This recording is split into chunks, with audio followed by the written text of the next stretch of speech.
Mohamedsmening. You made the Sweet as claim, you and I do. will show you from the Quran. You say that Allah loves everybody. And the Quran actually denies this. In Surah Imam, chapter 3 of the Quran, verses 31 and 32, it states the following: Allah does not love the unbelievers. Again, in Surah 30, verse 43 to 45, it states, He does not love the unbelievers. Allah subhanahu wa ta'ala in Islam is very clear that when you deny the message, yes, you fall out of the grace of God. It does. Give it some more context, because you do not believe that we are born natural. We are born on the fitrah, namely we are Islamic. We believe in Allah, the one God. We are all monotheists, and we are born that way. And our parents are the one that actually led us astray. So you say, if we do not deny the message, then therefore Allah will love us. But let me give you an example then. Let me go to Surah Al-Kahf, Surah 18 of the Quran, verse 74 to 81. It talks about the example of Al-Khidr. You are familiar with him, right? Let me explain to the room so everybody knows it. Go on. Al-Khidr was a prophet or a teacher that was sent down to Moses to learn and teach Moses the true knowledge of Allah. And he is sharing wisdom with Moses. And there were three instances where actually Al-Khidr was sent down by Allah to Moses to learn and give him wisdom. And one of those instances was a child, and Al-Khidr chose to kill that child. And Moses stated, how can you kill a child without nafs, without sin, without desires? And Al-Khidr is explaining this child, and this is in verse 80, this child will become an unbeliever in the future and will be rebellious against his people, against his parents, and this is why he was killed. When we go, for example, to the Tafsir Ibn Kathir, it states that this boy was destined to be a disbeliever. So what we see in an example in the Quran, that Allah sends down a prophet to kill a child because he will become a disbeliever in the future, right? Yeah, true. When you want to talk about Musa and Khidr, and you want to proclaim that this child is sinless, I agree in that sense. In that moment, that child did not commit a sin. But now, do you have an issue with God's wisdom and God knowing what is going to happen in the future? That doesn't take anything away from free will. That doesn't take anything away from predestinate going to hellfire. You're created to supposedly go to hellfire. No, my claim is actually that this boy was innocent at the moment he was killed for a sin that he would commit in the future. And that sin was to become an unbeliever.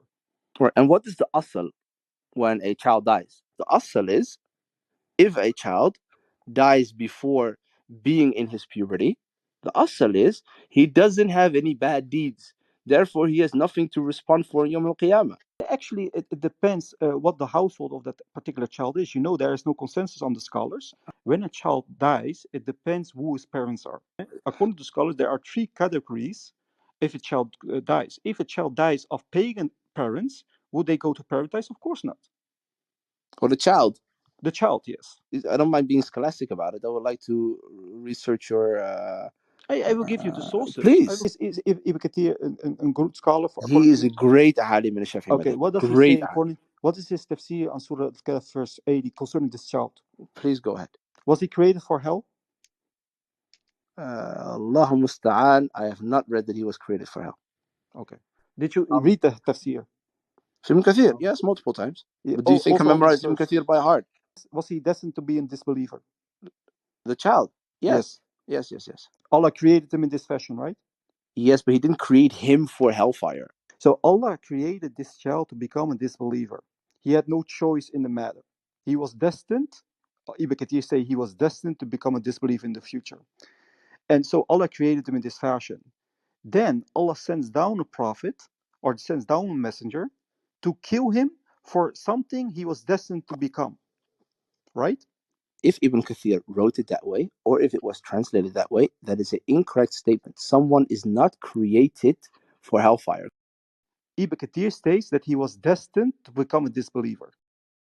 Well, I got a hadith right now that says that Adam had people come out his left shoulder that was created for hell. Abu Darda reported God's messenger as saying, God created Adam when he created him and struck his right shoulder and brought forth his offspring, white like small ants, and he struck his left shoulder and brought forth his offspring, black as though they were charcoal. Then he said to the party on his right side, to paradise, and I do not care. And he said to the party in his left shoulder, to hell, and I do not care. No, the narration of the hadith goes different. Allah subhanahu wa ta'ala On the day when he created Adam alayhi salam, he struck the loins of Adam and put forth his offspring. A light came and hit everyone individually. The light hit ones stronger than others, and others it didn't hit. And then Allah subhanahu wa ta'ala asked, He said, Ana lastu bi rabbikum, and am I not your Lord? And he took from them the covenant on the day of Ashura, and he said, on the day of Arafah, and he said, Am I not your Rabb? And he said, Qalu bala, and he said, This is the covenant. If you want to take a specific hadith, you always hold it against the narrative that has been established by multiple factors from Quran and factors from other ahadith. I will show you the proper translation and interpretation of the hadith is actually that people are indeed created for hell. For example, what Jah is actually saying is quite correct. And why is it correct? Because different hadiths are actually making the same point. Let me give you an example in Sahih al-Bukhari. He states that narrated Imran, I said, "O Allah's apostle, why should I try to do good deeds?" The Prophet said, everybody will find easy to do such deeds as will lead him to his destined place for which he has been created. So what this particular hadith is saying is that everybody will do the deeds that he was destined to do because it will bring him to his destined place, the place that he was created for. Another example, that Allah is the one that is actually guiding people, and he's guiding certain people and not guiding other people. Therefore, not creating and destining people to go to hell, because if Allah doesn't guide you, you will not go to heaven but to hell. This you can find in Surah Al-Baqarah 272. So what we are actually seeing in the hadith and in the Quran is that Allah is the one that is guiding, and those who are guided go to heaven, and those who are not guided will go to hell. And it will be easy to do good deeds because that will bring you to your destined place. This is the exact words of the Prophet himself. Can I respond to this? Yeah, To their created place? Are you destined aware? place. Are you the destined place? Are you aware of the hadith that goes about? Well, I don't have the hadith number on the top of my head. I didn't come prepared into this room. Just give the mutton. I will know. Do you know the hadith that talks about the person when he is buried in his grave after Munkar and Nakir ask him, and his place in the hellfire is shown, and said Yes. this place was reserved for you, and then Yes. his place in paradise was shown, and this place was reserved to you. Everyone has a destined place in hellfire and a destined place in paradise, and their deeds can drive them to either spots. When it comes to inheriting those spots as well, the people of the hellfire will inherit also the empty spots of those people who made it to heaven as the extra torture and torment. So that answers the hadith you threw about the Christians before as well. No, actually, it doesn't. So Because you are following the explanation given by Imam an-Nawawi, and you actually see that he is actually admitting that he cannot fully explain it because there are certain words that he cannot explain.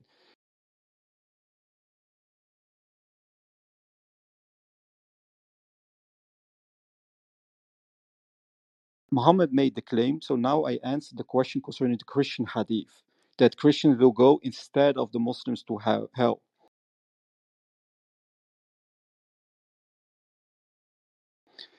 We cannot explain the word ransomed here because the word ransomed is used in the hadith. He will put the Christians and Jews as ransom for the Muslims. And he states, we cannot fully explain the word ransom, and therefore we should use the word ransom and take it metaphorically. Is that correct, Muhammad? Doesn't he say, we cannot explain the word ransom in this particular hadith, and therefore we should use it allegorically or metaphorically, and we should not take it literally? Is this what he says? yes, Okay, so what he actually is saying, that his explanation does not carry the full hadith, and he actually neglects certain words in the hadith. He puts them aside because he cannot explain them. so what? I don't have an issue with it. That hadith doesn't shake my faith. Why do you give an explanation that is misleading? It's not misleading at all. Of course, because you put away words and part of the I don't. hadith Imam aside. Nawawi does. I don't. Imam Nawawi does, and I'm very happy with his explanation. Do you agree that it was misleading what you stated? No, Rafael, I apologize to you because it was not good manners. That It I was would good, agree on. but it was also misleading. Didn't you know that Nawawi comes from the school of the Ash'ari, and that's actually a common practice with their theology? Okay, so go further than Imam Nawawi does. How do you explain the word ransom in that particular hadith? Rafael, I didn't come prepared to debate you on that. We will leave it.